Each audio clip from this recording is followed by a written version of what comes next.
There we are. Right, let me get you on the big screen. There we are, Chief. Well, welcome to TikTok. Thank you very much. And congrats on the big interview that's just been released today as well. You are now going viral. I think it's causing a bit of a stir. Yeah, that's good. I looked at the comments. Yeah, you are causing a stir, and that's good. That's not a bad thing. What was the skiff like? Can I ask? Yeah, it's nice. Little studio. It's very good. He's got a really good setup there. Yeah, look, I'm actually jealous that you got to see that thing, but obviously, it's made for people like you. So what I want to do tonight is just get a few people to come up, speak to you, because there's different when you speak to people on X and stuff like that. It's totally different to TikTok. People can actually speak to you face to face. They're very friendly. I'll know most of the people that'll be coming up. I won't be inviting idiots up. So what I'll do is I'll invite a few people up. So get your requests in now, and if you've got a question, come on up. And I hope you've done your research on him and you've read his book or you've watched the recent interviews, and I think many of you have. Patrick, do you want to introduce yourself while I'm waiting? Well, my name is Patrick Jackson. I'm the author of 2 books. One is called The Sphere Network, and the other is called Quantum Paranormal 21st Century Analysis. In both books, the first one was Quantum Paranormal. That was written back in 2015. That identified the small silver spheres inside haunted buildings, which are the root cause of poltergeist activity. It also modeled the Type 1 spheres in V formation up in the atmosphere, which is what Beatrice is now looking into. It is, yeah, and they're going viral as well at the minute with Jesse Michaels, it seems. Right, come on, people, get some requests in. You've been asking me that you want questions in, or you want to drop it in the comments if you're a bit shy. Drop your questions in. What do you get the impression that we got someone coming up here? View. Let me accept him. Accept. Welcome in, Dan. All right, Matt. Hi, Patrick. Hiya, you're right. Yeah, not too bad, thank you. Just wanted to ask you a couple of questions, really. There was 2. I watched the interview with yourself and Matt, and I found the paranormal research that you did very, very interesting, because that's sort of thrown a massive sort of spanner in the works, because everybody seems to think that paranormal activity is a different type of entity, where the data that you've got has shown that these could be AI drones from a different dimension or something like that. So one of the questions that I did have was, obviously, when you see these orbs, sometimes they manifest into a form or an entity of some form. How do you think that goes from being sort of a drone into a manifestation? If you understand what I mean. I know what you mean. So the spheres appear to have what I call an insert and extract process. This is documented in my first book, Quantum Paranormal, where it looks like they can insert and extract people and objects from buildings. So that's what it appears to be. So when people see these spheres come in or these little orbs, and then they look like a figure, it's because it's like an insert process.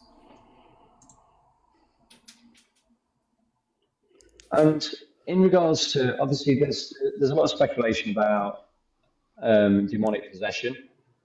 One of my theories is that this could be another form of species or entity from a different dimension that has the ability to sort of take over vessels, and it's our sort of consciousness and spirit that's trying to fight back when the demonic possession happens. What would your theory be in regards to that side of things? So in effect, the human brain is a transceiver. It sends and receives signals, just like it's a transceiver. So what appears to happen is these spheres can broadcast a signal directly into the brain, which can then influence behavior. So you'll start doing things that you can't remember. Number one, that'd be the first thing, and then, as you say, if you don't take the warnings, they ramp it up, and eventually it is like possession in a way. but really, it's basically the same as remote access in a computer. That's how I kind of look at it. Should we move on to the next one? Thank you. You can stay on a minute, Dan, if you want, until people start coming up. We've got here Planet Lily and who is that one? Hatch. Have you got a question, Hatch, for Patrick? Yeah, I've just seen your second video in the skiff, and you spent 4 days in a haunted house, which you've got the pictures for. Yeah, what was it like what was your feeling from day 1 to day 4, and what was your feeling when you came out of it? Did you have a different perspective on the entities that you caught on there? Because one of them you said had something of a round head orb or something. Yeah. So what it's like in the place is it's like being in a sauna. So for the first hour or two, it's maybe 10-20 minutes is fine, but then it just starts digging into you, and that's what it's like. And in the end, you have to get out. But it was a very hard 4 days because very, very active. In fact, I haven't seen it that active since. But within 15 minutes, there were like marbles bouncing off the wall, doors slamming. There were the door downstairs, the coal shed door banging, all caught on tape as well. It is what it is. But these things are transponders, as I try to explain to people. So unless they're actually switched on and relaying signals, are they actually performing actions? But the rest of the time, they're shut down and nothing will happen.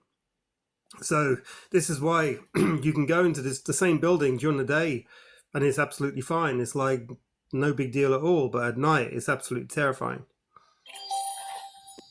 Do you think they drawed off your energy? Do you think you be drawing your energy?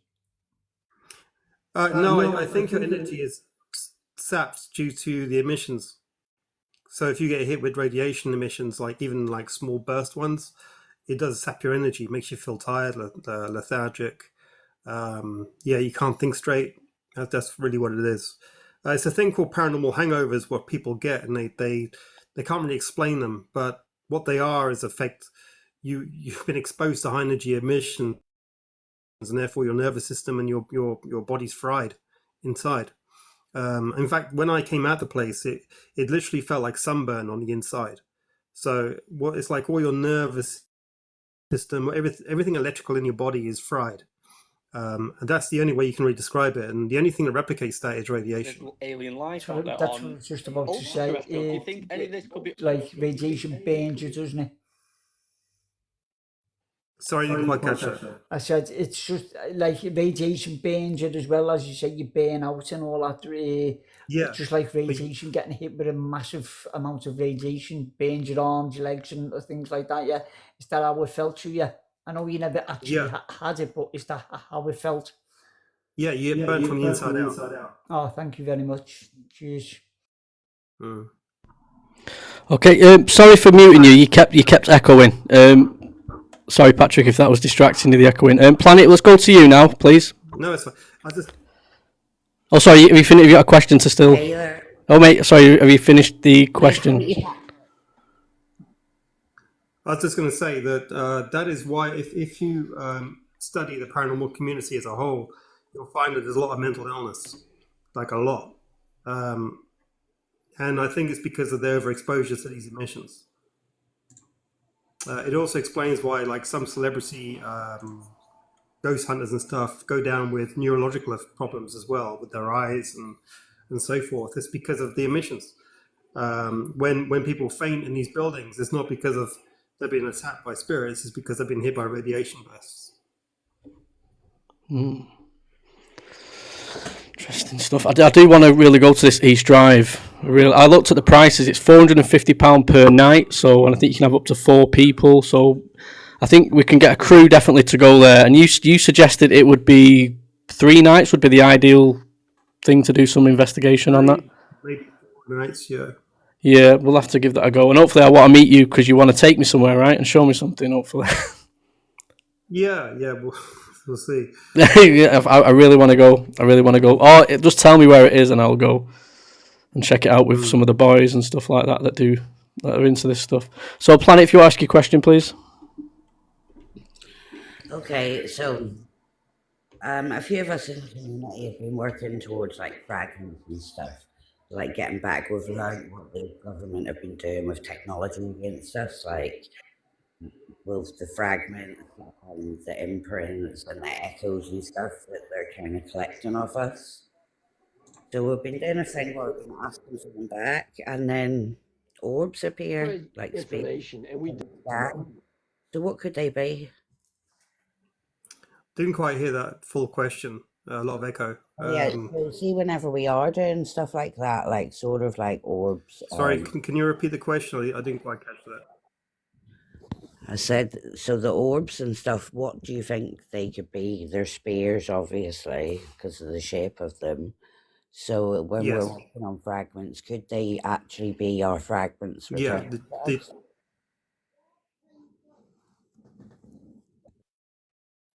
no, they're just like artificial drones. They're just like drones, but they're just very advanced. Okay, The way you see them is under infrared, and also you can see them under UV as well, and LiDAR. The thing is that the way you see them is you have to look for intelligent flight control or intelligent flight patterns within noise. So in the same way our own stealth fighters will hide in the electronic noise of radar, these things hide in the visible noise of dust. So you'll have like a big sheen of dust in a room, and then you'll see like a glowing ball just whiz through it and take a U-turn. And that's what the spheres are. Okay, so who is running these? This is my last question, by the way. Who is in charge? Sorry? Who's in charge of these? No. If they're artificial. Who, like, so obviously someone's running them.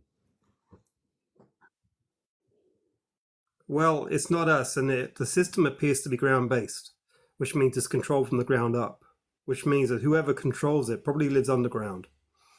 So it's probably ultra-terrestrials that have been here forever. In my research, I have kind of went through the Ebens apparently send them through the trees. Sorry, can I hear that? Sorry. From some of my research, I have came across. I've not really looked into it as much, but it says the Ebens send them through the trees. Oh, I don't know. Which would make sense but if all- they're all I coming can- from the ground. Yeah, I don't know. I mean, it could just be, as I said, it appears to be underground.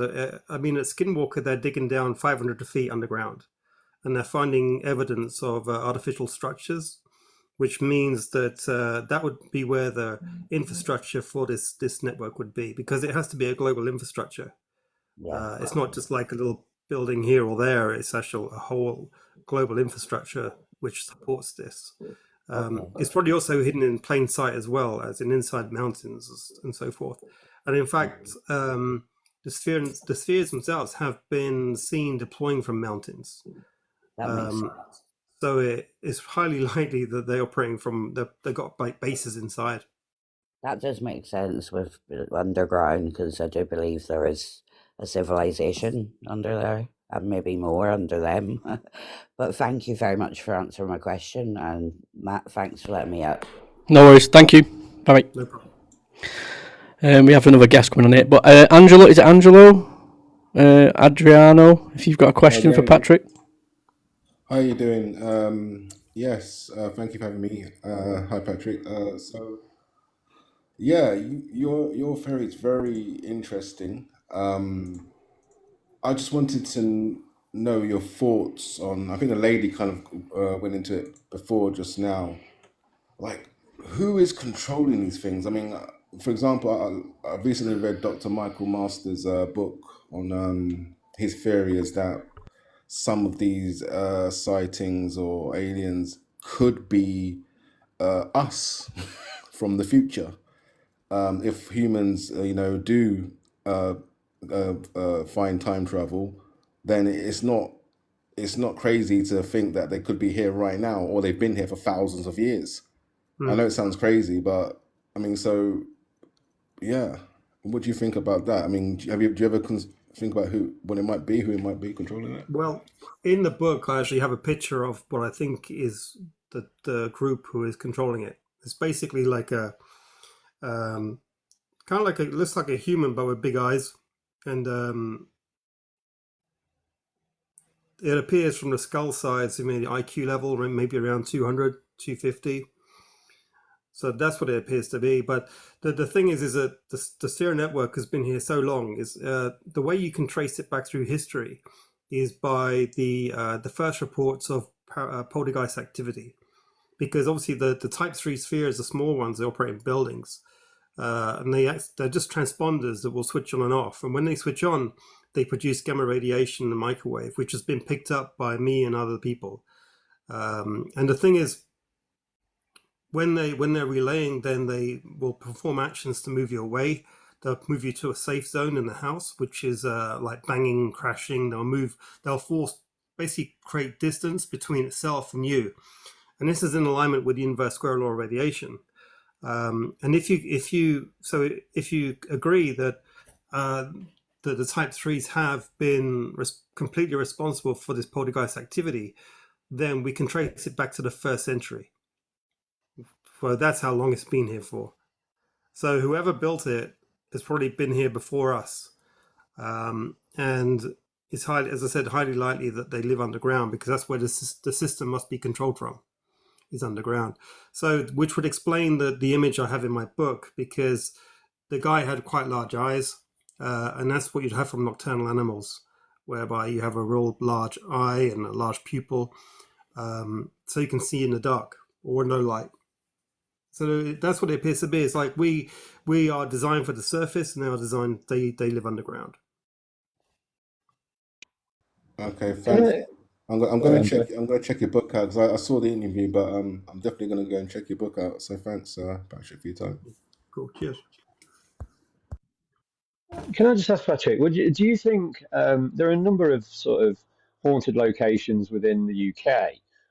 Have you actually looked whether there's any connection with ley lines, and if these actual connections could be sort of portals to in the way that they are able to put these things in these places? Because there's got to be a way of getting them there. I mean, do you think these haunted locations are actual portals for where they turn up? So to get the spheres in the building is fairly easy. They do a thing called quantum tunneling, which means that they can just fly straight through a wall inside the building itself. And then people ask, well, why, if they can fly through walls, why would they transmit inside the building? Why not go outside the building itself? Well, it's because they have to transmit inside buildings in order to use the building to shield the electronic signatures and radiation as well. So if from like a high up level, say 100,000 feet, when they look down on the Earth, they can't detect the network. It's basically a very stealthy network, because it's using burst relaying and it's using buildings to shield the emissions. So regarding portals and stuff, there does appear to be an insert and extract process, as I mentioned, where so in 30 East Drive and other haunted houses, for example, and this is fairly common, people find marbles on the floor everywhere. They find apples or oranges on the floor disappear out of nowhere. And people have recorded them coming through the ceiling and just landing on the floor. And it's bizarre to watch, but that's actually what happens.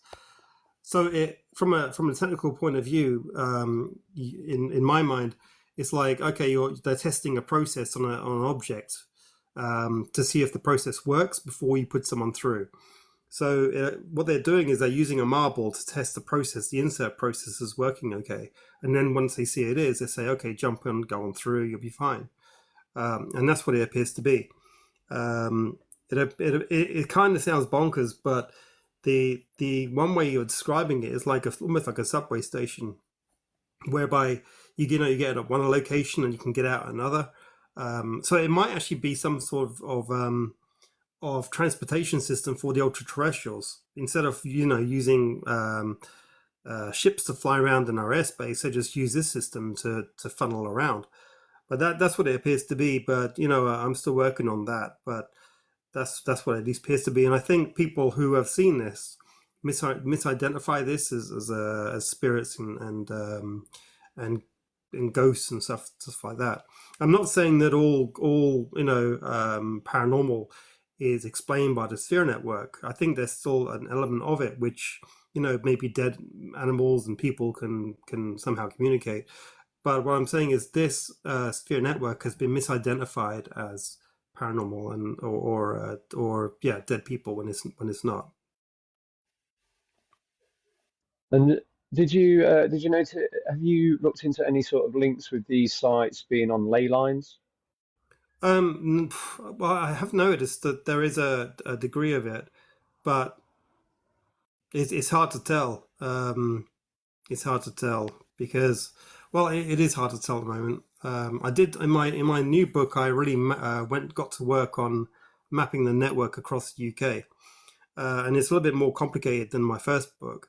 But some of it is over ley lines, and other parts are not. So it might just be coincidence. It might not be. I don't know. No worries, thank you. Thanks for that, Dan. Savage, you're up next. Patrick, I hope you don't mind me just allowing people to come up. People, they don't, when they see you on TV or YouTube or wherever, it's very rare they get to actually speak to you and ask you questions themselves. I want to try and make it engaging. I want them to be able to reach you when they can. That's what I'm trying to do. I'm trying to help you on the TikTok side of things, and that's hopefully where I can be a benefit to you. So, and so far so good. They're friendly people. No idiots so far. Go on, Savage. Hey, what's going on? Honestly, I don't know nothing about you, but I came in here at the end of it where everybody was starting to ask you questions, and I've had my own personal experience amongst many others that were with me, but I was just didn't. If you could give me like a brief introduction of what's happened or what you've gone through, what you investigate, or Okay, so in the books, I discovered what they call a sphere network. So it's effectively 3 layers of sphere technology, which is what the US government is talking about at the moment. And the 3 different variants do different things. So you have the type 3s, which is the small baseball-sized spheres. They will operate in buildings. Now the underpinning data network, they create a dynamic network that spreads across the country. And then you have the type 2s, which is what the US government is talking about, which are these basketball or bowling ball size silver balls up in the sky. They will generally fly above the treetop level. And then you have the other variant, which is the type 1V formations, which look like big triangles in the sky. And what they're doing is because of the formations are constant, they're seen all around the world pretty much every day now. You can mathematically reverse engineer what they're doing. And what they're doing is a thing called trilateration, which is the process of tracking 3D objects in 3D space. So it's actually a very high resolution targeting system. Okay. So the sphere network is actually a defense network. Do you which have any destroys- spheres that look like a star or appear like a star that they consider sphere, or is that out of your field? How do you mean? You mean an appearance? In appearance, if someone was to see it in the sky at night, it would look like a star. Yeah, it can do. In fact, I think if you look up in the sky at night, and I'm kind of like playing with this theory, but hopefully Beatrice will be able to get a bit more data on it. Is if you look up in the sky at night, tonight, for example, on a clear night, you'll notice there's lots of what we think are stars in V formation, which means a equilateral triangle, a concise triangle, which is 3 points of light of the same intensity and the same distance apart. And what they do, they pivot. So some will be flat, some will be upright, some will be tilted. But if you look up in the sky at night and with that filter in your mind, and you look at the sky, you might be kind of amazed. Yeah. I guess this is not my experience that I've had. I don't know of those crafts or anything, but I will look into your books and. Yeah, Savage, please go and watch the interviews and read his book or something, and then you're behind a little bit. We can't get him to explain everything, but please head on over and watch his interview. What I would recommend is watch his new interview today, which has gone out on Area 52, and then have a little watch of mine as well. That'd be fantastic. And just buy his book. It's £10, and that is his book. If you can see it, can you see it on the screen, on my screen there? Okay, yeah. The Sphere Network, that's his book. So if you just find that book, it's a fantastic book, and it tells you everything from when he was a child right up into what he's doing now. It's the first book I've bought in the last 10 years, so it tells you everything about it. I don't buy many books. So thank you for coming up. And I'm going to drop you down and see if anybody else wants to come up. And Andrew or Dan, if you've got another question, I'll keep you two up until more people come in. And I'll have a look in the comments section. Oh, we've got BB Tone coming up. Are you all following Patrick as well, by the way? Make sure you are. We want to build his TikTok up. So he can start doing more lives himself, and he can start explaining things and maybe doing experiments and stuff as well. I'm surprised no one's asked him about his photon light thing yet, because all the questions coming to me was about that. Go on, BB. Hey, good afternoon or good evening, guys. Hi, Mike. Thank you for calling me up. Hi, Dan. And hello, Patrick. Nice to meet you. Hello. I have an important question for you. In terms of frequency, I know that the anti-gravity technology, resonant frequency is very important in that. So does it play a role in what in your research, what you found, and can it be manipulated? Can you use it to your advantage in terms of more sightings or more contact? That's a good question. That's actually a good question. If I understand you right, you're saying you could do something to maybe get this occurrence to happen more frequently, like connect to it. Yes. Like, can you manipulate your surrounding frequency? Can you attract these? So yeah. In fact, I created an app to do that. The app basically just produces a binary code, and people play that inside 30 East Drive, and suddenly it all comes to life. Wow. I saw on my YouTube as well, about 3 or 4 different examples of it. But also, there's also a dog whistle version, which I made public, and people have been testing it, and they play it, and what they think are stars will start moving up in the sky. What's the name of your app? People are asking. I actually did that, Patrick. All year from my backyard, I tell you, I've been looking endlessly. Haven't seen a thing. I don't know if it's just me and my where I'm at spiritually or whatever. I don't know what's blocking it, whatever. But I haven't seen a thing. I played that thing outside one day. Within 5 minutes, I seen more than one. I don't know. To me, it looked like a star, but moving. Prior, no noise. But beyond the level, probably beyond where I could, the elevation where I could hear it. But I was kind of amazed. I mean, the first time I did it, I think it might have been 3 that day. So, I didn't want to jump on that. I didn't want to jump and just commit to that. That's why I wanted to ask you, is that a real thing? Yeah. Okay. So. In fact, there's another version of it, which is like a strobe. And what the strobe does is it's a special coded strobe. So it's constantly in like a state of flux. So you can't sample the light signature very well. And what that does is that it not only does that attract the spheres itself, but also it allows anything that comes close to you that's using some kind of optical stealth. It'll basically burn through the stealth, and you can see them. And that occurred. I've done that a few times and seen quite some crazy stuff. There's one guy actually on X who bought one of the strobes, because you can buy this stuff. I make it all public.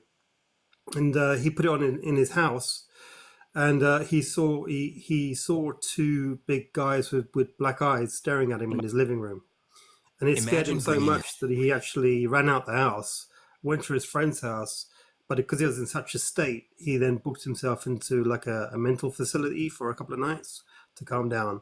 Wow. So Yeah. I've also Matt also had another guest up here, Brad, and he mentioned something similar to that with blue light. Am I correct in that, Matt? This Brad is. I wanted to ask Patrick about this. How do you think this could connect with the simulation theory, maybe? Because Brad's really into the simulation theory and his DMT experience and stuff like that. Do you think there's any connection with the sphere network and simulation theory? I think we are in a simulation, but I think it's just everyone's out for their own. Everyone's trying to survive. So you have ultra terrestrials that live underground, and we are the ones in between. And then they have a sphere network that protects them against other groups. The sphere network itself doesn't really protect humans as such. We play a role in the defense network. We play a role in it. The sphere network protects the ultra terrestrials. It's just we're in the middle. The sphere network itself is level 1 and 2 defense.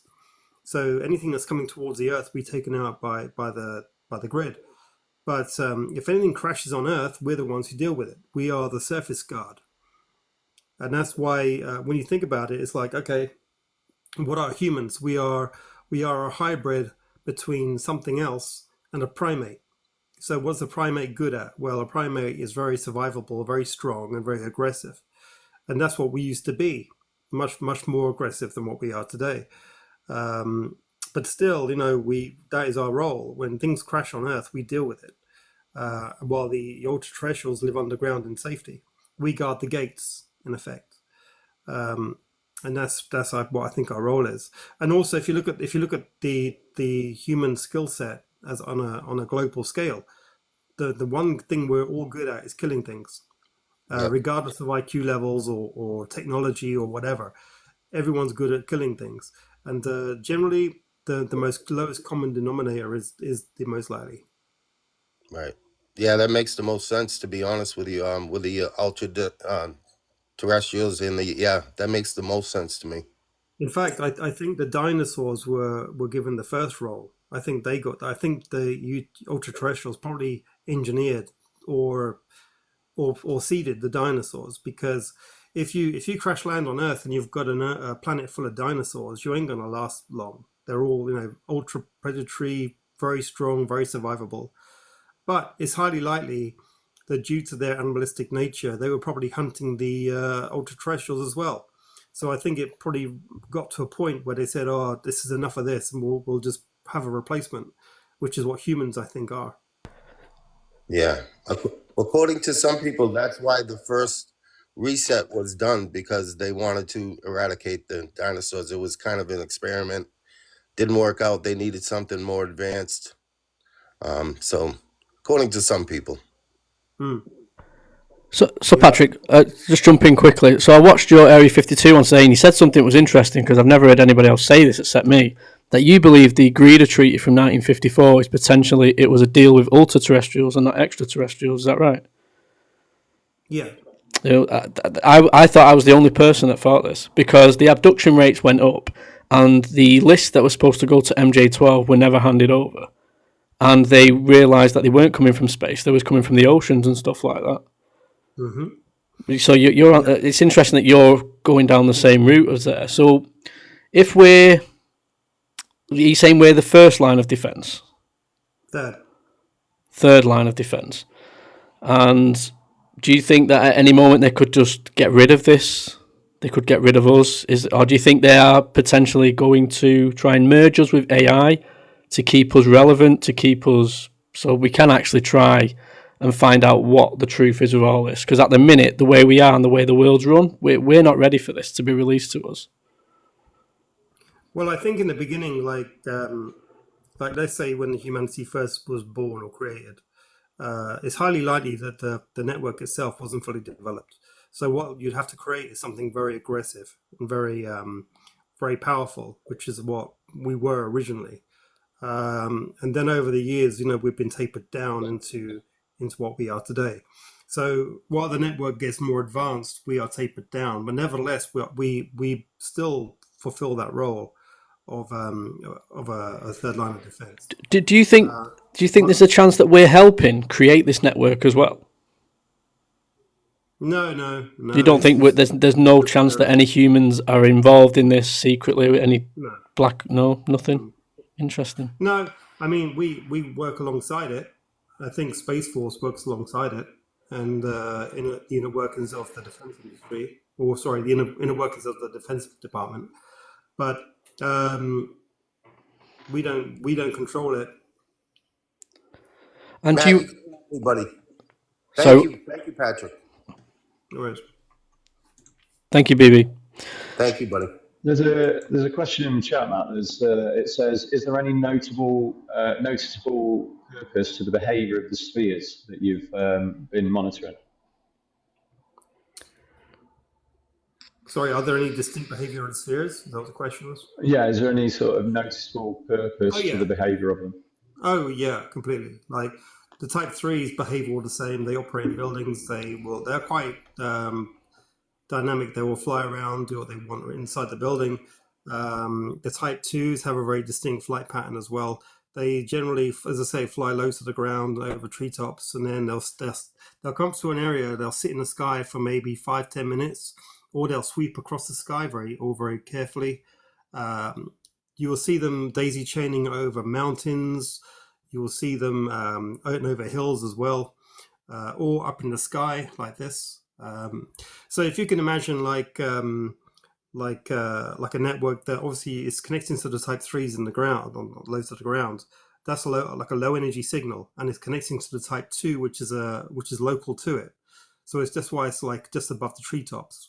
So that's connecting to that, and then that is boosting that signal and sending it to others, which is so depending on how far the target is, wherever it's pointing, will determine the number of spheres in between to daisy chain it. It's just like anyone who does computer networking will see that. And then what it works out for every one Type 2 sphere, you need that will control one cluster of 3 Type 1s.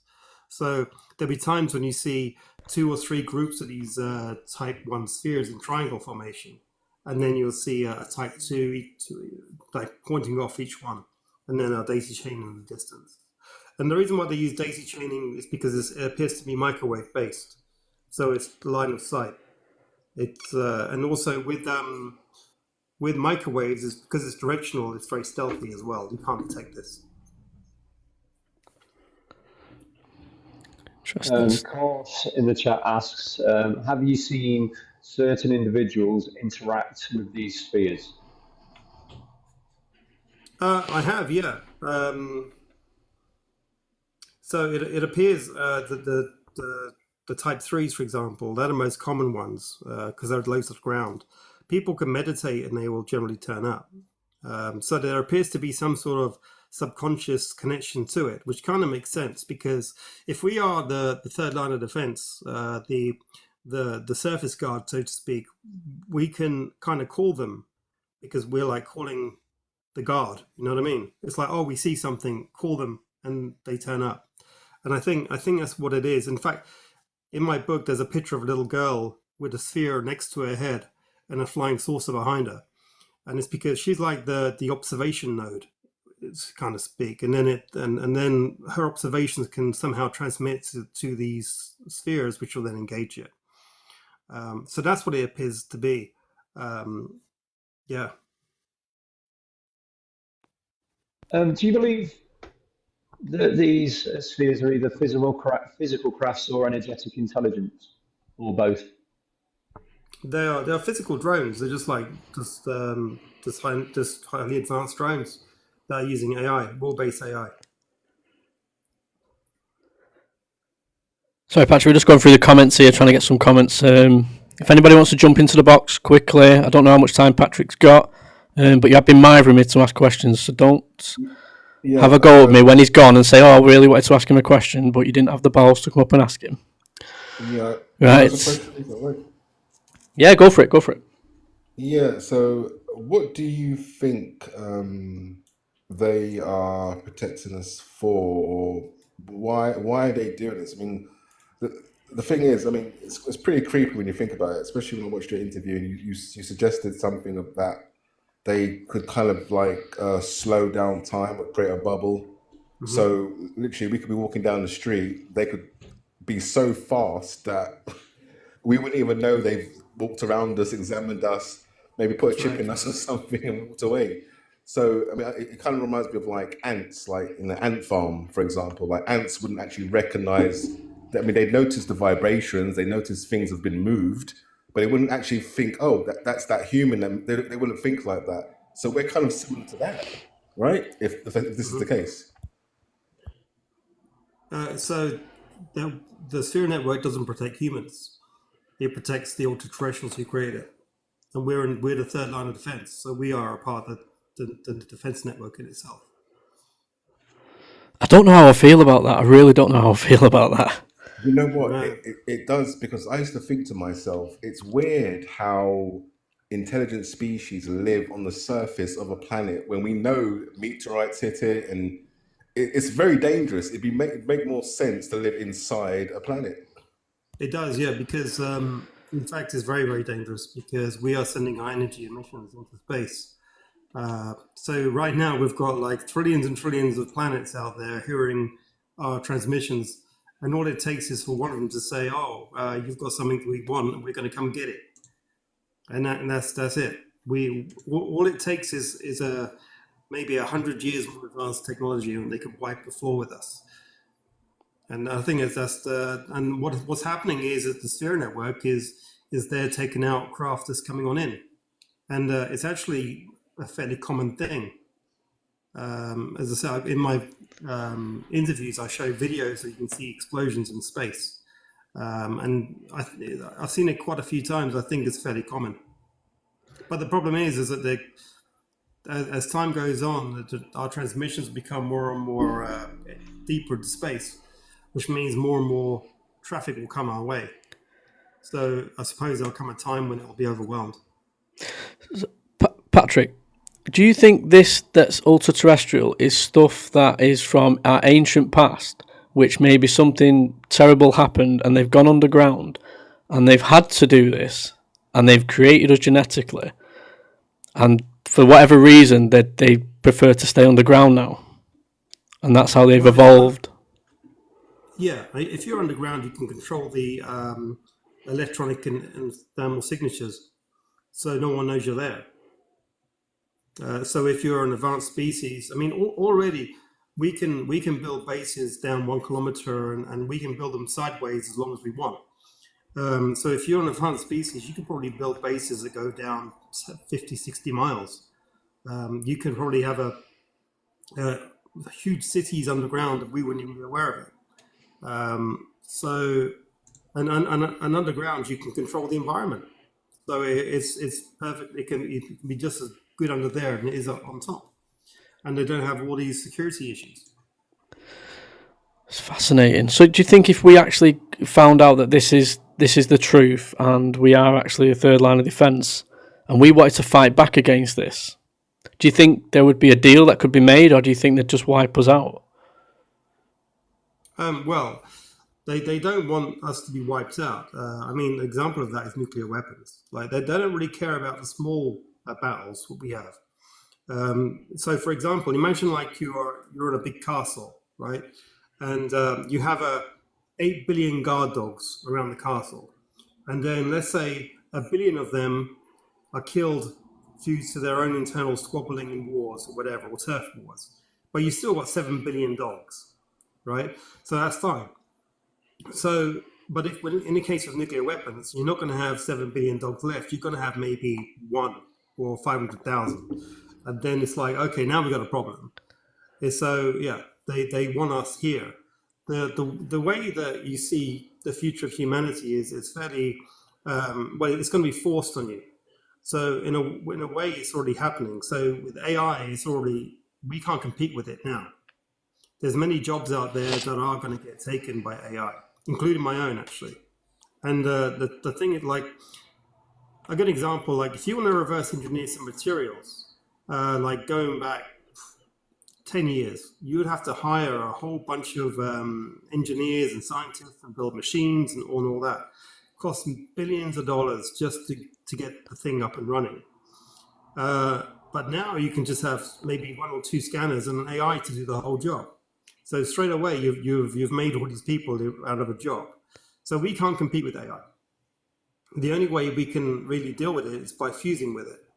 So through something like Neuralink, you'll be fused with it, and you'll have a high-speed interface to computers, which is what really our phones are already. It's just it's a slow interface. But everyone, loves their phone now. So the thing is the moment you're hooked into it, the high speed version of it, I think they're just going to absolutely love it. So, and the human brain is highly addicted to data.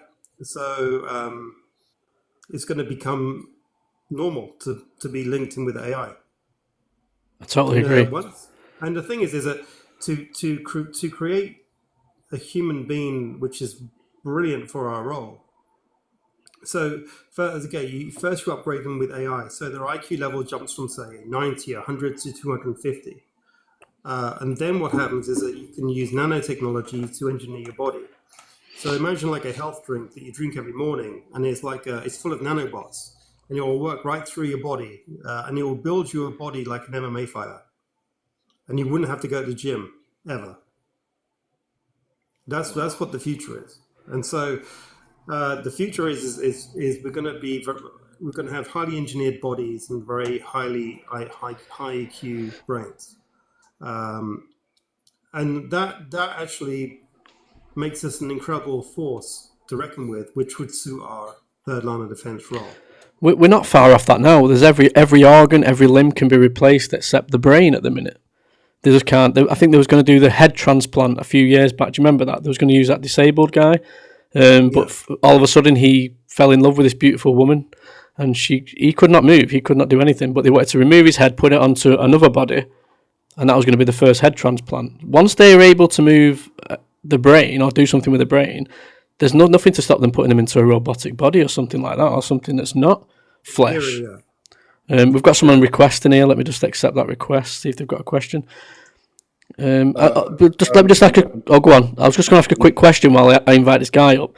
Obviously, I think have you hit a brick wall now with your research? Are you like looking for things to do to go on to the next level of how we can actually, cement what you're saying as being true? Well, I've done all this with just my own budget, which is pretty limited. So right now I'm trying to get a documentary together. And if anyone wants to help fund it, just look on my X, and there's like a link to the producers. The idea is to make like a documentary that is not like the other documentaries where you just got people in government sitting there on a chair talking. The idea is actually to get out there and do proper experiments, basically to replicate what I've done already, but on a bigger scale. And I think that would be good. Like, for example, instead of going to one building and checking for radiation or microwaves, what you do is you get 50 buildings and you rig them full of sensors, and you give it 6 months. And then all that data goes into a database, and you can use, say, artificial intelligence to process that and look for patterns. That's what you do. That's how you prove it. And it can be done. It's just money, budget. Well, you'll have to send us the information, and me and a few of the others ones will share that out for you, and hopefully get you some funding for this. Do you speak to Mark Christopher Lee? No. He's a producer and stuff. He did the King of UFOs. That's why I've got his T-shirt on. He sent me this T-shirt. He makes documentaries. He might be able to help you out as well. So I'll connect you with him. He did the recent documentary about Rendlesham Forest. Do you think there's any connection with Rendlesham Forest and the Sphere Network? Do you think there's any connection there? Well, whenever you see these craft that are flying around Earth, which without the spheres attacking them, should we say, or swarming them, it means that they're theirs. People you know the Roswell crash, for example. You know the depictions of that. People don't mention that it has wings. You see, which means it's designed to operate within our atmosphere. Yeah. I The mean, I actually aerodynamics. thought, I You, actually you saw wouldn't you one. wouldn't build a spaceship with wings if you come from outside of Earth, because you wouldn't need to. So it's whenever you're seeing these sources flying around the Earth, especially like they're not really rushing or anything, it's just most likely because they belong to us. Or sorry, belong to the ultra terrestrials that live here. But what you're but also is there's a footage of like sources just sitting there in the sky, and then suddenly there's like lots of little like winks of like balls around them, and then they'll just fly off like they've been chased, and that's the sphere network hitting them. I would like to ask something on top of it. Do you think any of this is mentioned in the Bible or mentioned in any religious books? And do you I have think? no idea. So yeah, I've only looked into the Book of Enoch, and it speaks about the fallen angels, the Watchers, and stuff like that. And it sounds similar to what you're speaking about, that we're potentially being watched, we're being protected, but not. Are they protecting us? Are we? Would they only protect the planet? If we get something from the outside that actually gets to the planet, we're that last line you're saying, we're the one that will try and fight that off. That's right. Because they are, sorry, Matt, just to piggyback on that, they are described as watchers, orbs, or plasma intelligences in both myth and religion. Yes. Which sounds pretty creepy with what Patrick's saying, right? So when you look at it from that, there's another way of looking at it. Like the most common thing when it comes to like alien abduction, or what we call alien abduction, is genetic extraction, where they take sperm or eggs off the people of the subjects. So you think about it, if we are the third line of defense and we're going to get wiped out or something, they have all our DNA ready to build another one. yeah. Just like a farm. Yeah, if all your cows die in the farm, but you have all the DNA, you can just recreate a cow. Which is what George Knapp thinks. He thinks we're a farm.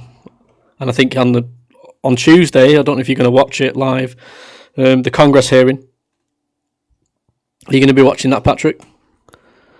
Yeah, maybe. George Knapp's actually testifying, which is interesting. So it'd be interesting to see what he's got to say on it. So there's 4 brand new witnesses. I've never heard of 3 of them. I'm actually I'm actually kind of arranging a meeting with Luna. Oh, that'd be good. So you said to me you're flying off again soon. Where are you going? Give us a clue. Come on. US. The US. And another podcast? Yeah, George Norrie. Oh, George Norrie. Right. Have you reached out to Jesse Michaels? No.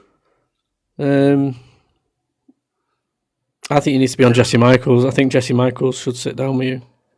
I've got another couple of podcasts, and then I'm doing a big one as well after that. Yeah, so we'll see what happens. Do you not find it annoying that you've got to fly all over the world, and there should be more in the UK that should be able to tell your story? The UK is crap. Yeah, it is crap. But we're trying, Patrick. We're trying our best to get ourselves to. The UK it's all in America. Yeah. Well, we're going to change that. We're trying to change that. Yeah. And there's so many content creators now. Yeah, I mean, it is hard work. Like I flew to Canada for 3 days, and then I'm now flying in a few days to US for 4 days. So you never sleep on these planes, and it's just like constant. You're awake for 24 hours, and so yeah, it's not fun, but it's a bit of an adventure. So at the end of the day, they're paying for the travel, so I can't complain. I think we as well we could help you get into the newspaper in the UK. We've got connections there. If you're interested in that, I could speak to you privately and get into the newspapers in the UK. And I think you should speak to Chris Sharp as well. He's like a UK journalist as well. I can get connections and get you to speak to him. I want to see you more visible in the UK. because good. I wouldn't a mind. lot of your experiments are in the UK that you're doing as well. And I think we can get a team of people and go to these places and help you out. And I'm hoping that you start progressing on TikTok, because you will go viral on TikTok very quickly if you just get the videos right and stuff like that. And I think we can help you with there. So everybody in the chat, please make sure to follow Patrick Q Jackson and make sure to watch his videos, make sure to share his videos and to support him. You know, he's from the UK. We've got a massive UK community at the minute on TikTok. Many content creators. If you want to reach out to him, interview him, get him on your show. Let's get him seen. Let's get him observed. Now I'm going to go to Sammy because she's been waiting patiently there. Sammy, welcome up. Hi, thanks. My question is about the orbs. I had an experience where I used to live in a very old manor house some years ago, and I woke up to my baby crying, went in the nursery, came out, and there was this large multicolored orb. It looked like a piece of technology, but also like organic at the same time. And it had colors swirling inside of it, like pinks and purples and blues, and it was a perfect sphere, and it looked solid. But then it just, when it realized we were observing it and that we were aware of its presence, it disappeared into itself. It didn't just like fly off somewhere. It just disappeared inwards. It was very bizarre. And also in that house, we had experiences where it's almost like time from a different time, like hundreds of years ago, looped into our time, crossed over. So we were in bed one night and it sounded like soldiers, but like from almost 400 years ago, were running through the house. So you could hear the armor rattling and the swords, and you could hear these men like charging and shouting, and then they came up to the staircase to the bedroom door and banged like they were going to just knock the door through, and then there was no one there. But it sounded like a house full of men in armory. And it was a historical house, so I can imagine that things went on there. You know, I got up, searched the whole house, searched every room, everywhere, and there was nothing, no presence of any human beings. And we felt like as if it was a time loop. So you talk about these different dimensions, how they're kind of layered, aren't they? Is it possible that things cross over in dimensions, or that things that happened hundreds of years ago almost echo in time and come back round? No, I think it's simpler than that. So what I noticed was that what you saw was a type 3 sphere. That's the one I talk about. And the reason why it looks organic, because of it produces a thing called atomic light, which is a high energy. It looks like plasma, in a way. Yeah. But it's actually it's energized gas molecules, which produces this really nice. It's the same process as lightning. But it was very intelligent. Yeah, it's AI. With it, and I knew it was intelligent. And the thing is what it will do is if it wants to lock you in position, let's say it's broadcasting downstairs or local to you or in your room, for example, not in your room, but maybe the room next door. It wants to lock you in position, so it will do something to cause a diversion, or it'll either divert you away from an area or it will lock you in an area. So it will say, like you're in a kitchen, it might break a milk bottle, and so you're then stuck in that area for say 5 minutes cleaning it up while the thing is transmitting upstairs. In your case, it's probably causing those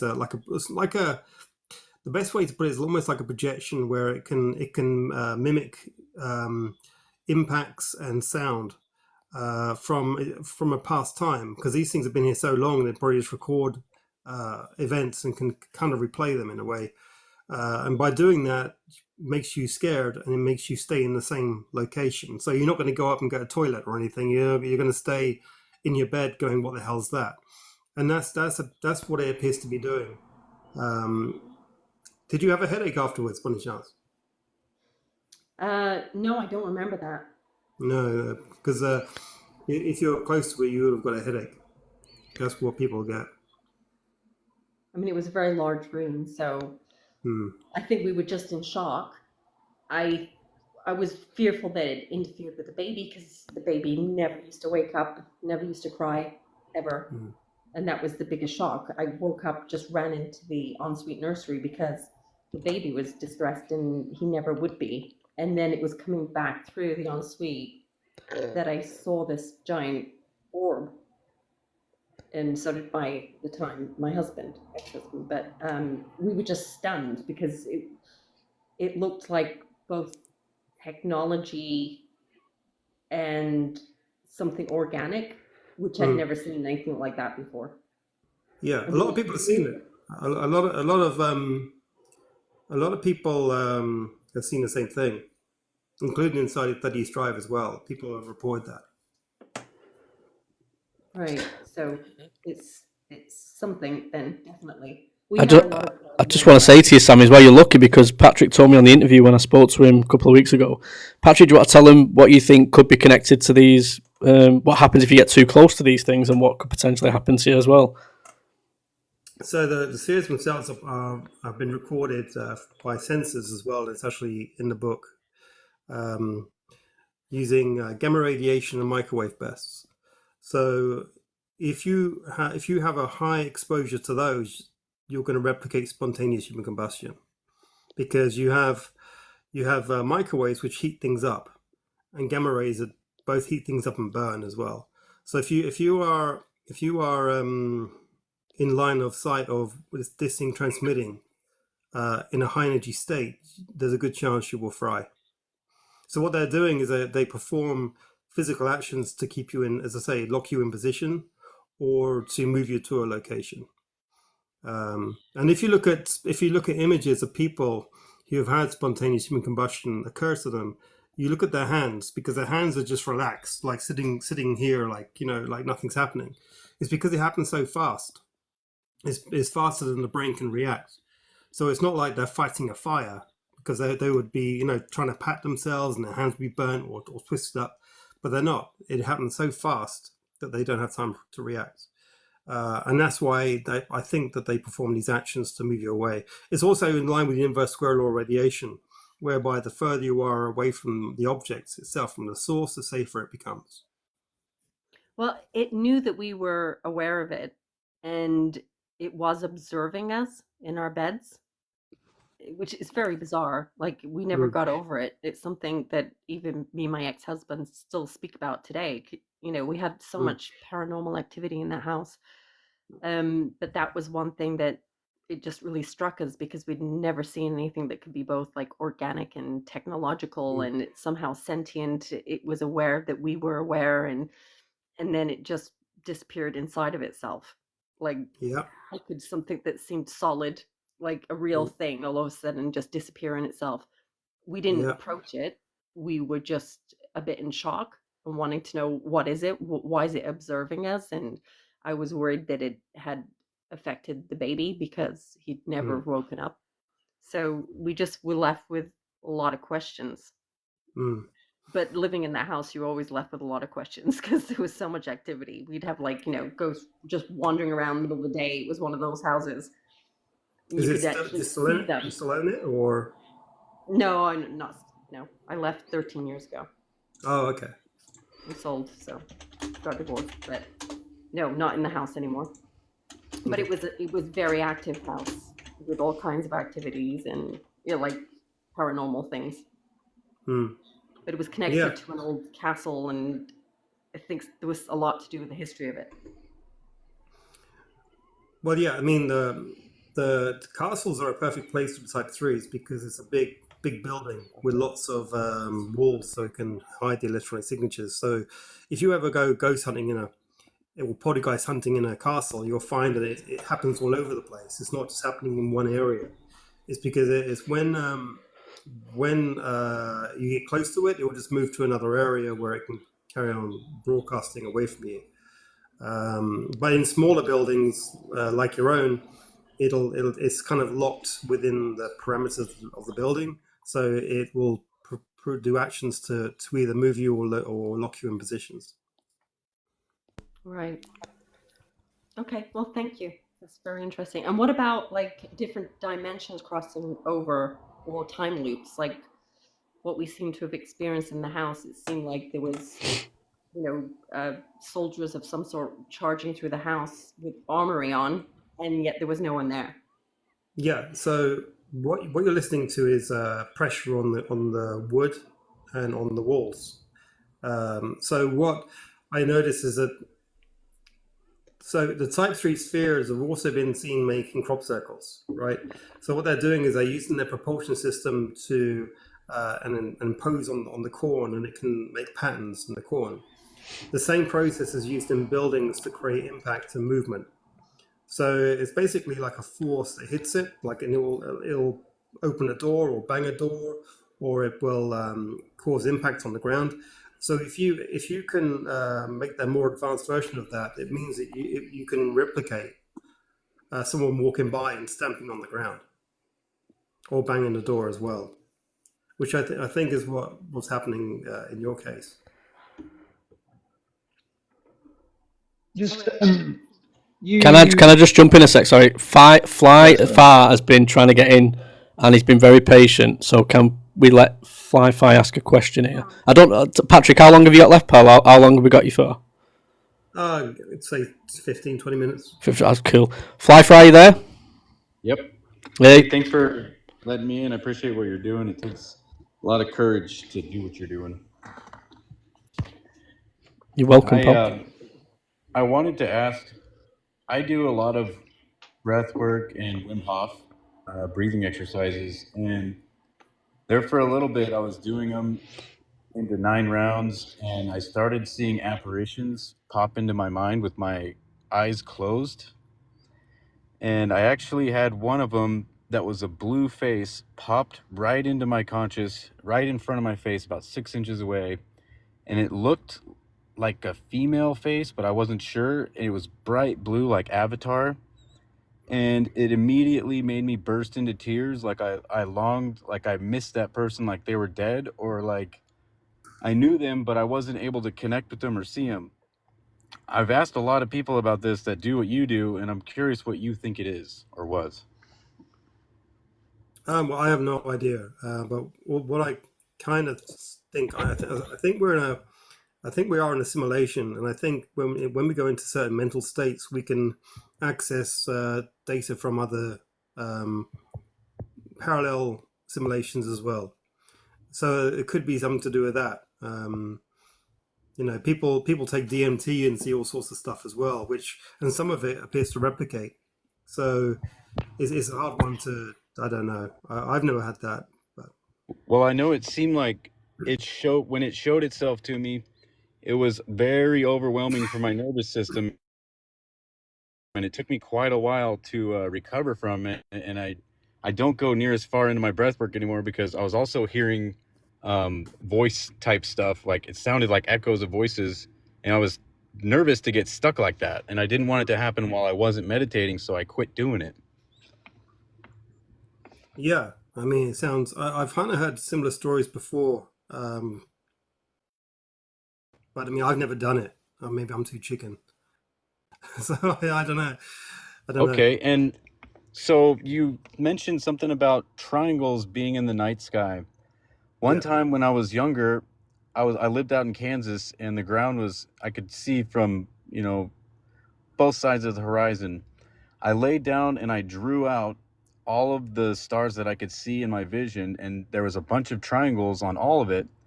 I decided that I would fold the paper at those points, and it made more triangles within triangles. So it made almost like pyramids of some sort, like 3D when I folded it together. And it was like just a 3D from taking it from being flat, looking at it on a picture, into the 3D look. So I wanted to see if you could expand on some of that. Well, I don't know about the folding of paper and stuff. What I'm good at doing is noticing patterns and noise, and that's what I do for work basically. And it's when I look at the night sky, I see a lot of patterns. I see this constant Type 1b formation everywhere, like literally everywhere. It's just that people have misidentified them as stars, and that's the correct thing. I So mean, it's not as if we've flown to any of them, right, and been there. I think, and I think that's what Beatrice is finding as well. Like, she's finding like triplets up in the atmosphere that are appearing and disappearing, which is the same as the Type 1b formations. okay. So are you saying And I that? was curious. Sorry, Fly. So are you saying that you believe that some of the stars aren't real? I'm saying they've been misidentified. Right. Okay. Yep. Thank you. Sorry. So, do you think this is one of my theories that whenever we see a shooting star happening, that's actually ships that are coming in from time space, traveling through space, and they're slowing down in the atmosphere, and that's what some of the shooting stars are? Yeah, maybe. Could be. Because I know there was a star that I used to look at all the time when I was younger, and one time I started talking to it, and I was dead sober, and it started to move from the point that I'd always seen it at, and it started slowly going across the sky until it went out of view. And I've seen several different stars do that kind of stuff. So there's definitely something happening up there, like the Jetsons going on above us, and we're left behind, is what it feels like. Yeah, as I think the Type 1b formations are up in space, and that's what we're seeing at night in the night sky. If you look up if you look up in the night sky on a clear night, and just look for V formations of concise triangles, which means that you have 3 points of light of equal distance apart and equal brightness, and what they'll look like a flat triangle, or they'll be flat like this, or vertical, or they'll slightly be on a pivot. And if you look up in the sky, you'll see them everywhere. That's for sure. And what about the ones when you're looking up at the sky and it's a very dim light and you can't look at it directly, you have to use your peripheral? Have you seen those? No, because I've already got my head through a night vision scope, so I can see them quite a bit clearer. Yeah, my eyesight isn't as good as it used to be. I look at screens all day. Okay. Cool. Well, thanks for the info, man. Appreciate it. No worries. Thank you, Flyfrat. So, Patrick, have you got any way that you could maybe on a live sometime demonstrate something like an experiment, maybe using your photon light or whatever it's called? Let's do it together on a live. Like, we've got to be in the same room. Just to do something on a live, something engaging. See if we can do something. Well, the stuff I've been doing at the moment is like testing a dog whistle out, but it's hard because these cameras on the phones, they don't really see the stars or the lights in the sky. So I generally just use my night vision camera and then upload that to the internet. I just think that you'll be an asset to the community that we've got on TikTok. I've got a question for you from Interstellar Discussion. He's another content creator who you might want to speak to. Could the Sphere Network be less about machines in the sky and more about a consciousness that uses UFOs as language to reach us? I don't think so. You don't think so? No. That's a no, Interstellar. That's a no. The reason why I say that is because it appears to be like a militaristic system. So it's the spheres themselves keep repeating the same patterns and processes, which means it's AI. It's automated. It's done it has a set rules of engagement, I'm assuming. It does certain things. Let's say these patterns keep replicating. And by the patterns, you can reverse engineer what they're doing through mathematics, which is trilateration, which is using 3 points to target objects in space. Interesting. I've got another question here. It's interesting. I'm interested to know the answer to this one. Has the government, because obviously I'm in the same country as you, taken interest in your work? No. Nothing. Have you had any pushback from this country? Anything that's trying to shut you up? Any problems releasing your book? Anything that's nothing stands out? Have you tried speaking to our government? Have you tried doing any petitions for any disclosure movements? Because we're trying to create a UK disclosure movement. Have you tried to do any of that? Or are you just sort of in your own lane doing your own thing?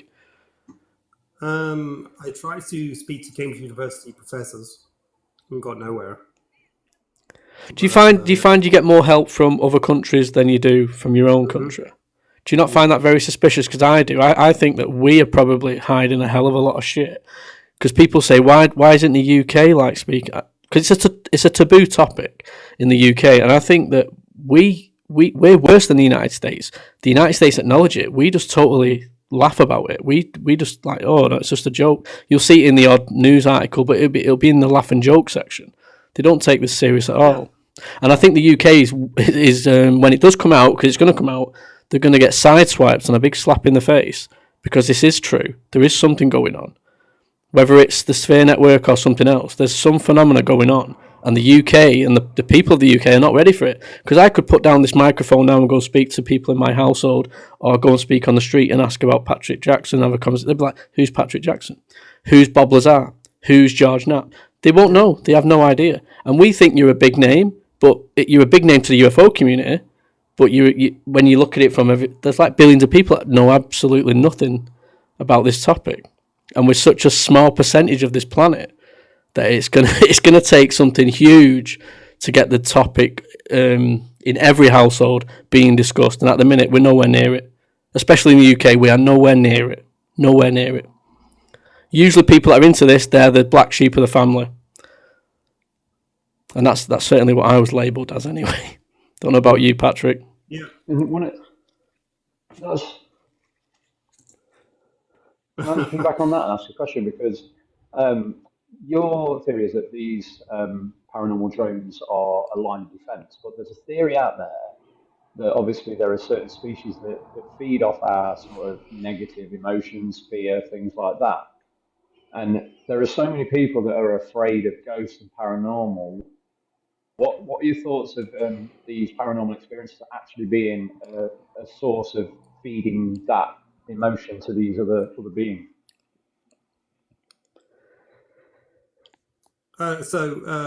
Again, it's a diversion tactic just to get people away from areas. It's a scarecrow tactic. That's really what it is.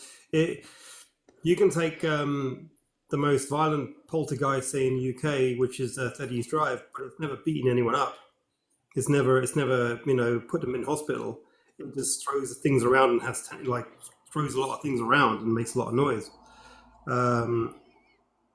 It's using scarecrow tactics to move people away. Do you think there's any connection to life after death? With the spheres, no. Yeah. Do you not think that maybe collecting consciousness or anything like that when you die? Do you not think of nothing like that? No. Just a question. No. They're just drones. It's an AI-based drone system. And are you looking to do any field? Sorry, go on, carry on. Yeah, it's just a technical system that has technical patterns that replicate, has signatures, it has trigger mechanisms which replicate. It's just an AI-based defense network, no different from our own air defense networks. It's just they do it in different ways. They shoot a missile up in the sky, while these things are actually dynamic drones that that are hypersonic and change direction and triangulate and hit things that are probably a lot further away. Thank you. Sorry, Jeb, we can't hear you very well, mate. Can you get closer? The consciousness thing again? That's better, yeah. We're going to wind this down. We're going to ask you two can ask questions. I think Patrick does have to go soon, he said. So all Patrick needs to do is just give me the heads up and he can just cut it. Oh, no, I'm not asking him a question. I want to know what the question you stated was. You said, what's the life after? I couldn't really hear you. You said life after something about consciousness. Oh, yeah. Right, well, we can speak about that another time. Spaceman, you please, if you can ask him a question.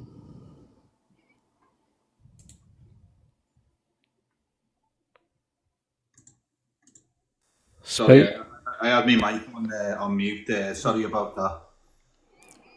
It looks like he's sitting in the sauna, by the way. I just needed to say that.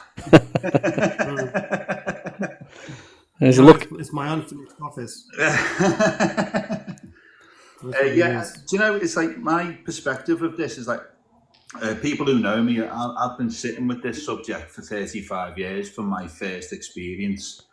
And I was a 17-year-old kid camping out with my friends in some country lanes, and we seen these like a football in shape, but probably about the size of a car, flew across the top of our heads. They were like a pearlescent bluey, greeny type colour, and they were that low we could hear them go shh through the breeze of the air above our heads, and they just flew off, and off they went. And then after that, I've been sitting with that subject now for years, and I keep seeing them over and over again.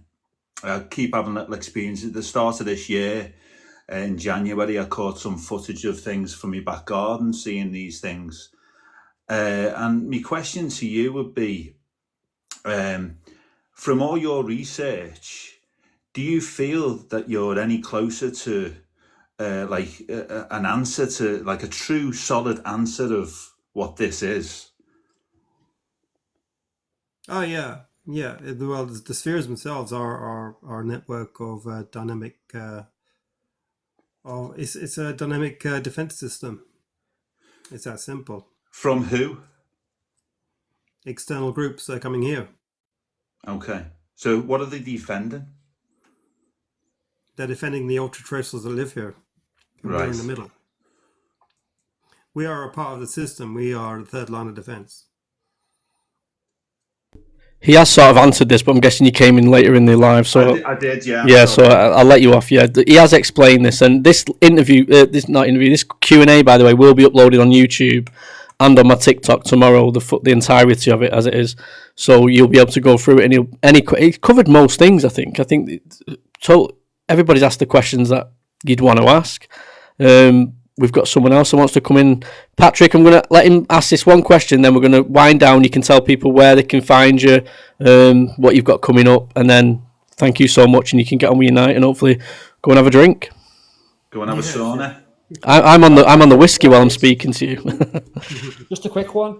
Have you had a look at is it called the Fibonacci mathematics code? No.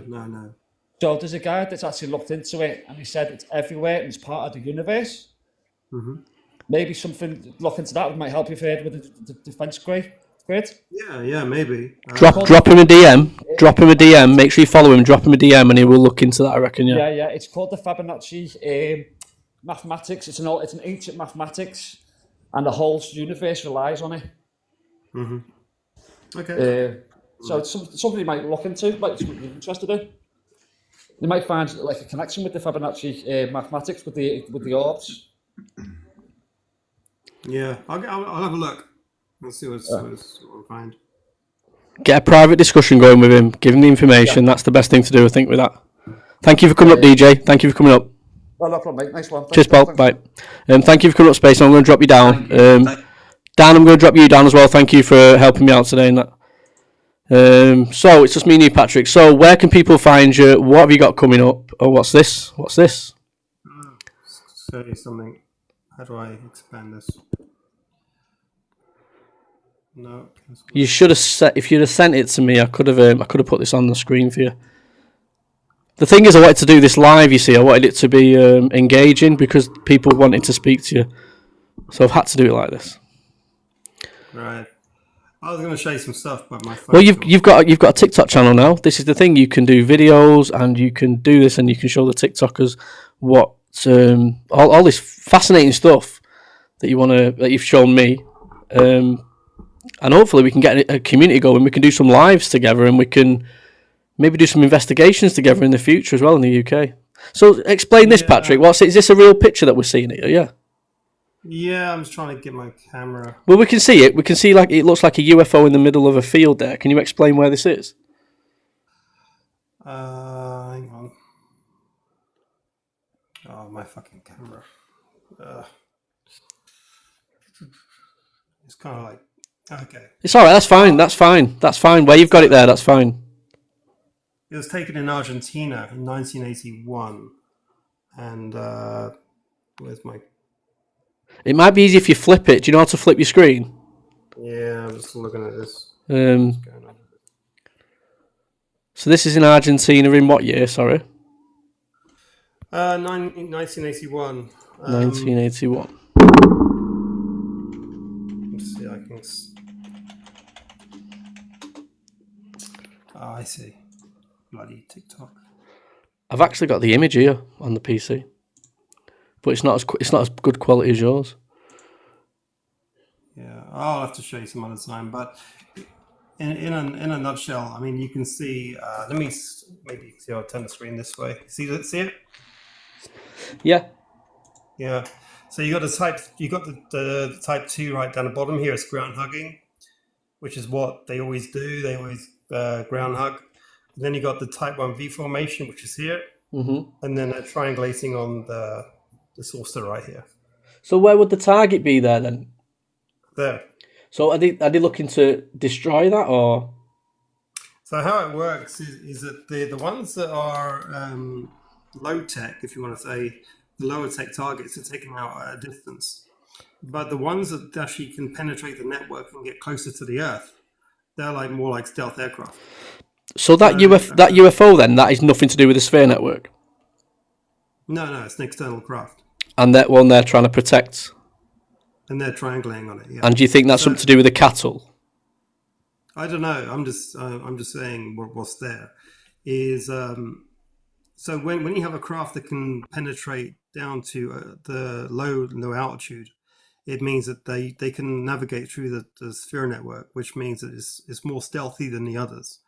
So what happens is that they don't destroy those ones. What they do is they disable them, and they generally land in the ocean. And then what you'll see is a tic-tac, which will come on in, and then it does a thing called quantum locking, which will lock onto the body of the craft and then extract it out. So it's like a hypersonic extraction system. And actually in the book, there's actually an image of the tic-tac with like a saucer strapped to underneath it. And that's what it appears to be. And you'd have to do that because the really good craft that come in that can get down to this level, they would need to be taken away and reverse engineered and analyzed to see how they can penetrate the network. And then once they've figured out how that penetration occurred, they can then tighten up the processes to then close that loophole. So when people think that this is like an ancient system that's been left here and whatever, it's not. It's actually a fully up to date and fully adaptive network, and it has to be because it has to keep upgrading with improvements in technology. So there you go.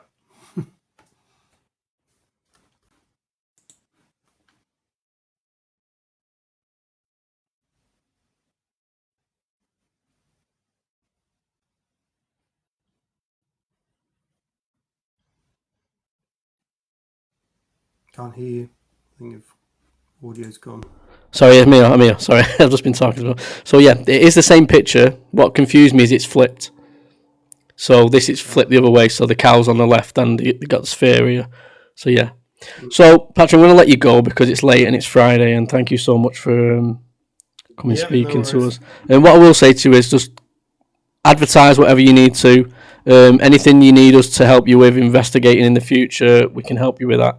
For people that didn't ask any questions, you've had an hour and 40 minutes. It's your own fault. Maybe we'll get Patrick again, but he's on TikTok, so I'm guessing he will go live himself very soon as well and start to engage with our community. And that's what we want. We want more people in the community, and people like Patrick Jackson is a massive asset to that. So, Patrick, tell us a bit more about what you want to end on. Your books, your social medias, anything you want. Well, I just did an interview with Chris Ramsey, and it was pretty good. I actually prefer a little bit more technical interviews, which is like I've done in the past. But it was a good interview overall. But it's one of these things you've got to listen to every single word that I kind of say, because one word can make such a difference to what the overall opinion is. So overall, it's been well received. There's been some negative comments, as there always is. But that's what it is, and I'm doing more interviews. I've got one more lined up in the US, which is next week. Then I've got 2 more podcasts, and then I've got one big interview with someone and then after that, there might be some other stuff going on as well. Are we going to see more lives from you? Are we going to see some Patrick Jackson lives? Maybe, yeah. I don't mind doing QAs. I think they're fun. Well, this is fun. If you just go on your social media on TikTok, go live and just speak to people for half an hour. Yeah, I'm happy to do that. So you said you like sharing your what's it called, your what's it called? When we did that interview, you had all your stuff on the thing. Are you saying you gave more information in my interview than you potentially could have done in Chris Ramsey's? Well, it's easier to do like a presentation. Yeah, that's it. A presentation. Sorry. Because the Sphere Network is a technical system. You have to explain it in step by step layman terms. Yeah. I've explained this stuff to scientists and to engineers, and they get it in a heartbeat. They get it real quick. But when you're dealing with the general public, you've got to really do it step by step, and that's what I try to do. Because the last thing I want to do is start talking about speculative stuff that it just turns into a word salad of speculation. I'd rather stick with stuff that I've tested and I've seen and I can see patterns, and that's why I do the presentation. And we did do that on the Chris Ramsey show, which is good. Yeah, but I think if people don't just look at one interview but look at a number, you'll learn new things in each interview, because the interviewer asks the right questions. Some interviewers don't. I've had some interviewers that just are completely silent for an hour, and so it just becomes a monologue, Yeah. So I that's why I like being interviewed by people who are IT or technical guys, because they pick up on the things I'm telling them.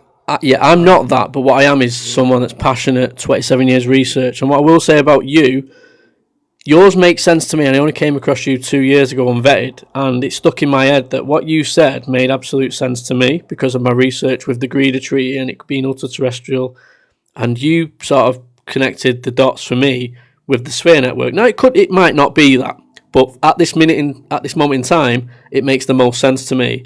And with what Beatrice is discovering and these transients, it's making even more sense here. So I'm glad that I interviewed you when I did, because I think you are going to go big time very soon. And just don't forget us. Make sure you come in and drop in on us on a live and stuff like this. And have you got any talks coming up? Have you got anything that you've got planned in the UK where you can maybe get a little talk going? No, not in the UK. Why don't you try it? Maybe. I mean, it's just, I don't know. People. You'll be surprised. I think you'll be surprised if you keep using TikTok and speaking to the community here. You'll see that there's a big actual interest in the UK on this topic and your work. Yeah. Well, we'll see. We'll see what happens. Right. Show you something quick. Oh, go on then. Show us. Can I reverse cameras? Yeah. Oh yes. Here we are. See this? Right. So this is really good.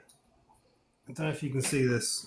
So right here, that's the V formation right there. Let me just, because it's on loop. Hang on a sec.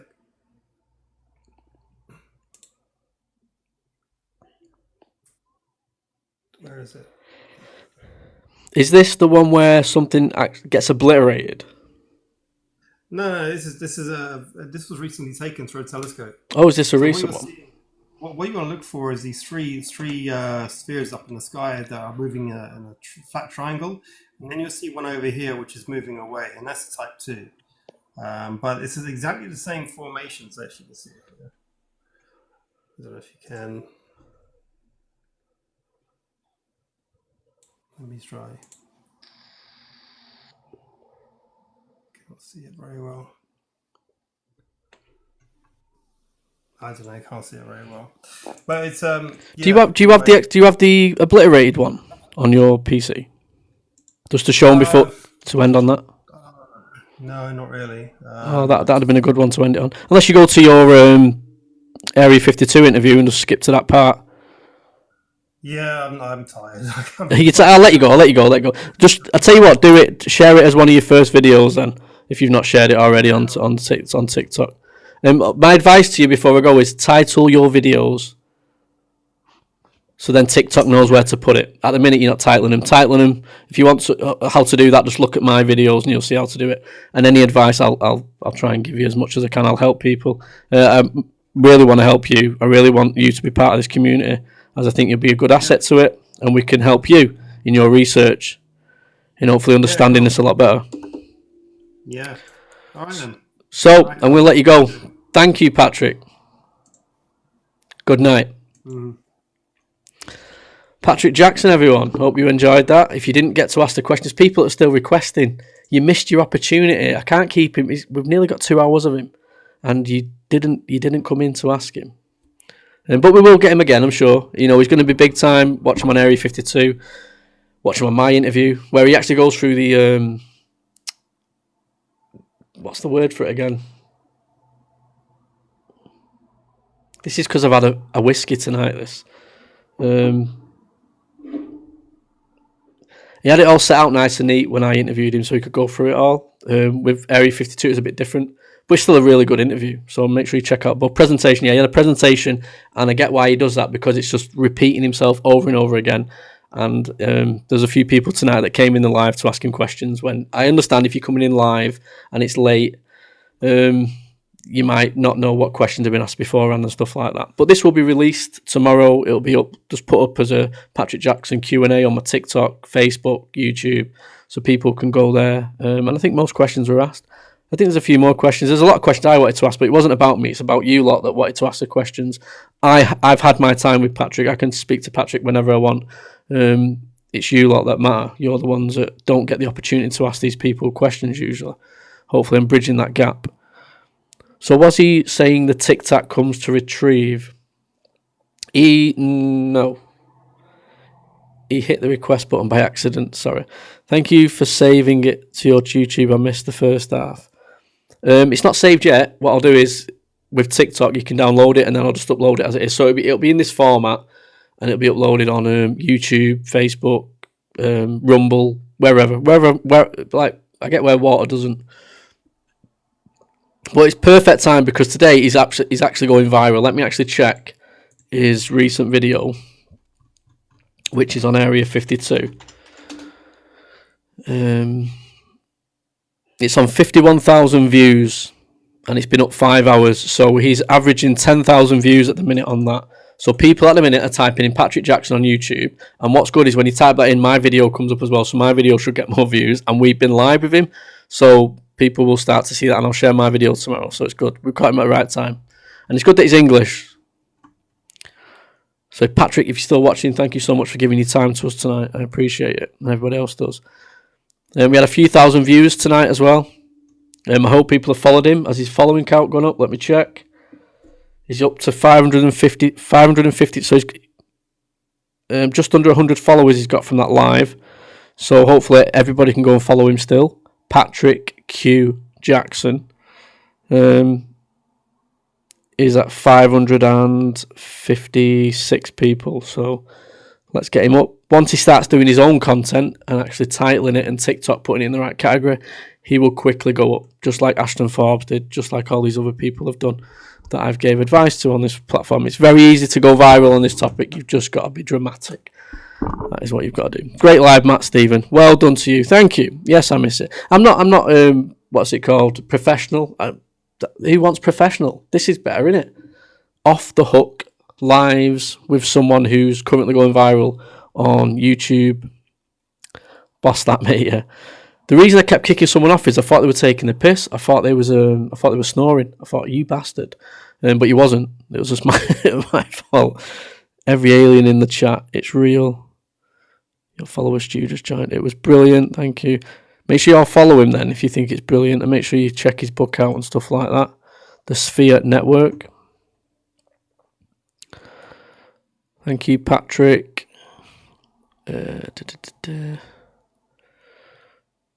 That's what I was seeing months ago. You see us going through there.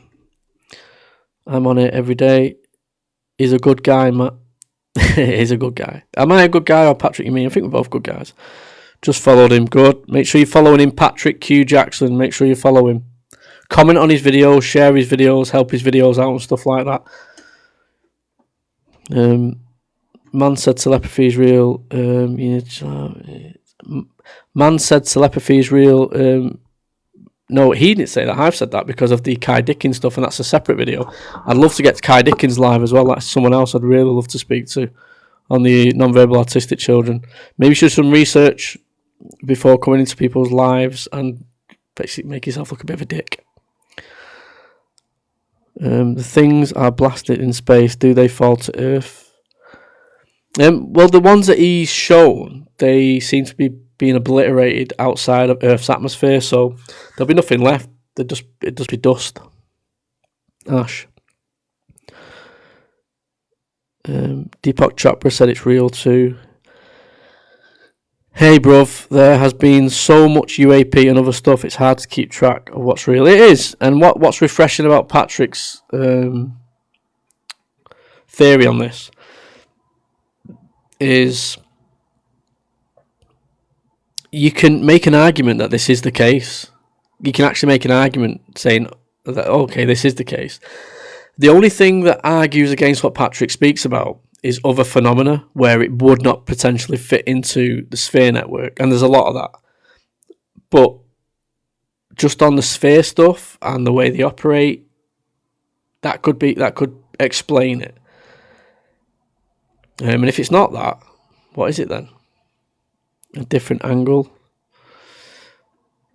I do appreciate people that came up to ask questions, by the way, and I apologise to the people that didn't. In fact, no, I don't apologise. You had an hour and 40 odd minutes to come on. It was advertised last night. You knew exactly when to get on here. Understanding spheres and orbs, you must acknowledge stand. Don't forget, because you didn't get to ask a question, you can just message him on TikTok, and he'll reply to you. He'll reply to you. Don't worry about that. Or if you're struggling to get hold of him, you don't think he can see your message, send me a message, and I'll message him for you. What's your thoughts on 3i Atlas? It's interesting for Atlas. I can only go off what people are saying. It's got carbon dioxide going around it. It's got nickel in the atmosphere around it. No iron, which potentially means it's manufactured or it's very rare. You don't see it. You don't see that anyway. And I've seen something recently saying that NASA are doing a cover-up of something that was observed by James Webb back from 2024, which is interesting because I did a video on this. So it's all very interesting. I'm hoping to get Dennis Asberg live on TikTok soon as well. He's going live quite a bit. I think that'll be very easy to set up. He's another one that's going viral on Jesse Michaels and somewhere else he spoke recently. I can't remember. Yo, let me join. I want to speak about Bob Lazar. I need to go for a piss. So I might end the live now so I don't have to edit a lot of it when I share it tomorrow. And I might come live again in a minute. So I'm going to end the live and I'll probably come live again very soon. So take care, have a good night, and hopefully I'll see you in about 10, 15, 20 minutes. Bye-bye.